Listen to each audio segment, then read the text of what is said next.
Hi hello ನಮಸ್ಕಾರ ಜೈ Shriram welcome back to Rakshis capture channel. ಎಲ್ರದು ಚಾ ಕುಡ್ದಾಯ್ತಾ? ಬಾವಿಯಲ್ಲಿಗೆ ಇಷ್ಟು ನೀರು ಬಂದಿದೆ. ಇನ್ನೀಗ ಮಳೆ ಬಂದ ಹಾಗೆ ಮೇಲೆ ಮೇಲೆ ಬರ್ತದೆ. ಹುಡುಗು ಬಂದು ಒಂದೇ ಒಂದು ಅಣಬೆ ಎದ್ದಿದೆ. ಇದು ಒಳ್ಳೆ ಅಣಬೆ, ಹಾಗೆ ಇದನ್ನು ಕೀಳುದು ಬೇಡ, ಒಂದೇ ಎದ್ದಿದೆ ಅಲ್ಲ. ನಮಗೆ ಇವತ್ತು ಬೆಳಗ್ಗೆ ಚಹಾಕ್ಕೆ ಸೂಪರ್ ಸ್ಪೆಷಲ್ ಹಸಿರು ದೋಸೆ. ಇದು ಹಸಿರು ದೋಸೆ ಅಲ್ಲ, ಇದು ತಜಂಕ್ ಅಂತೇಳಿ, ಕನ್ನಡದಲ್ಲಿ ಜಿಗಟೆ ಸೊಪ್ಪು ಅಂತೇಳಿ ಕರೀತಾರೆ, ಅದರ ದೋಸೆ ಇದು. ಇದು ಆಟಿ ಸ್ಪೆಷಲ್. ಯಾರೆಲ್ಲ ತಿಂದಿರ್ತೀರ ಅವರಿಗೆ ಗೊತ್ತಿರ್ಬೋದು. ಹಾಗೆ ಯಾರಿಗೆಲ್ಲ ಇಷ್ಟ ಅವರೊಂದು ಲೈಕ್ ಮಾಡಿ ಆಯಿತಾ. ನನ್ನ ಕೀಬೋರ್ಡ್ನಲ್ಲಿ ನಿಮಗೊಂದು ಸಣ್ಣ ಹಾಡು ಕೇಳಿಸುವ ಅಂತೇಳಿ. ಇದು ಯಾವ ಹಾಡು ಅಂತೇಳಿ ನಿಮಗೆ ಗೊತ್ತಿದ್ರೆ ಕಮೆಂಟ್ ಮಾಡಿ.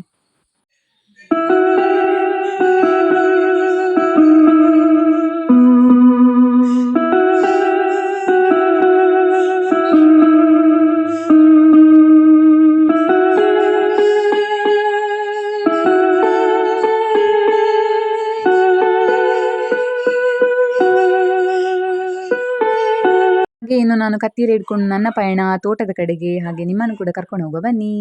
ಹಾಗೆ ನಮ್ಮ ದೇವಸ್ಥಾನದ ಕೆಲಸ ಎಲ್ಲ ಆಗ್ತಾ ಉಂಟು. ಮಳೆ ಎಲ್ಲ ಹೇಗಿದೆ ನಿಮ್ಮಲ್ಲಿ? ನಮ್ಮಲ್ಲಿ ಜೋರು ಮಳೆ ಬರ್ತಾ ಉಂಟು, ಹೋಗ್ತಾ ಉಂಟು.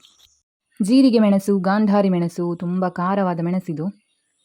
ಇಲ್ಲಿ ಇದು ನೋಡಿ ತೋಡು. ಇದು ತೋಟದ ಒಳಗೆ ಹರಿಯುತ್ತಿರುವಂತಹ ಒಂದು ಸಣ್ಣದಾದಂತಹ ತೊರೆ, ಹಳ್ಳ ಅಂತ ಕೂಡ ಹೇಳ್ತಾರೆ. ನಮ್ಮ ಭಾಷೆಯಲ್ಲಿ ನಾವು ಕಣಿ ಅಂತೇಳಿ ಕರಿತೇವೆ. ಇದು ಪಾಪು. ಮಳೆ ಎಲ್ಲ ಜೋರಾಗಿ ಬಂದು ತೋಟದ ಒಳಗೆಲ್ಲ ಚೋರ್ ಚೋರಾಗಿದೆ, ತುಂಬ ಕೆಸರಾಗಿದೆ. ಹಾಗೆ ನಿಮಗೆ ತೋಟದ ಬಳಿ ಹತ್ತಿರ ಇರುವಂತಹ ಒಂದು ತೋಡನ್ನು ನಿಮಗೆ ತೋರಿಸ್ತೇನೆ. ತೋಡು ಅಂತ ಹೇಳಿದ್ರೆ ಸ್ವಲ್ಪ ದೊಡ್ಡದಾದಂತಹ ಹಳ್ಳ, ಸ್ವಲ್ಪ ನದಿಯ ರೀತಿ ನಿಮಗೆ ಕಾಣಿಸ್ತಿರ್ಬೋದು. ಅದೇ ಇಲ್ಲಿ ಏಡಿ ಹಿಡಿಲಿಕ್ಕೆಲ್ಲ ಬರಬೇಕು ಅಂತ ಹೇಳಿದ್ರೆ ಸ್ವಲ್ಪ ಜಾಸ್ತಿ ನೀರು ಬರಬೇಕಿನ್ನು. ನಾವು ಈ ಹಳ್ಳವನ್ನು ಆಡು ಭಾಷೆಯಲ್ಲಿ ತೋಡು ಅಂತೇಳಿ ಕರಿತೇವೆ. ತೋಟದ ಒಳಗೆ ನಡ್ಕೊಂಡು ಹೋಗುವಾಗ ಎಷ್ಟು ಖುಷಿ ಆಗ್ತದೆ ಗೊತ್ತುಂಟಾ? ಒಂದು ಸೈಡಿಂದ ಹಕ್ಕಿಗಳ ಚಿಲಿಪಿಲಿ, ಒಂದು ಸೈಡಿಂದ ಹರಿಯುವ ನೀರಿನ ಸೌಂಡ್ ಇದೆಯಲ್ಲ, ಅದು ಎಷ್ಟು ತುಂಬ ಚಂದ ಕೇಳಲಿಕ್ಕೆ. ಹಾಗೆ ತೋಟದೊಳಗೆ ಹೋಗುವಾಗ ಇನ್ನೊಂದು ಸಮಸ್ಯೆ ಅಂತ ಹೇಳಿದರೆ, ಈಗ ಮಳೆಗಾಲದಲ್ಲಿ ತುಂಬ ಸೊಳ್ಳೆ ಇರುವ ಕಾರಣ ಅದೊಂದು ಜಾಸ್ತಿ ಒಂದು ಪ್ರಾಬ್ಲಮ್ ಅಷ್ಟೇ. ಮತ್ತು ತುಂಬ ಚೆಂದ ಆಗ್ತದೆ. ಇದರ ಪರಿಚಯ ಇರ್ಬೋದು, ಇದು ಮುಟ್ಟಿದ್ರೆ ಮುದುರಿಕೊಳ್ತದೆ, ಇದು ನಾಚಿಕೆ ಮುಳ್ಳು. ಗೈಸ್, ಈ ಹೂವಿನ ಪರಿಚಯ ಇದೆ ನಿಮಗೆ. ಇದನ್ನು ಆಟಿ ಅಮಾವಾಸ್ಯೆಗೆ ಬಳಸ್ತಾರೆ. ನಮ್ಮ ಹಳ್ಳಿಯಲ್ಲಿ ಇರುವಂತಹ ಒಂದು ಚಂದದ ಹೂ ಅಂತೇಳಿ ಹೇಳ್ಬೋದು. ಕೆರೆ ನೋಡಿ, ಕೆರೆ.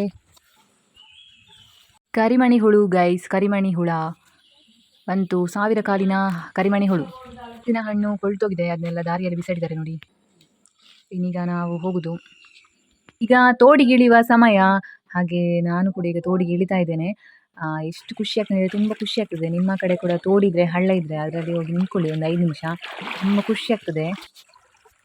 ಅಷ್ಟೇ ಯಾಕೆ, ನಿಮಗೆ ಸೌಂಡ್ ಕೇಳಿಸುವ ನೋಡಿ, ಸೌಂಡ್ ಕೇಳಿಸ್ಕೊಳ್ಳಿ.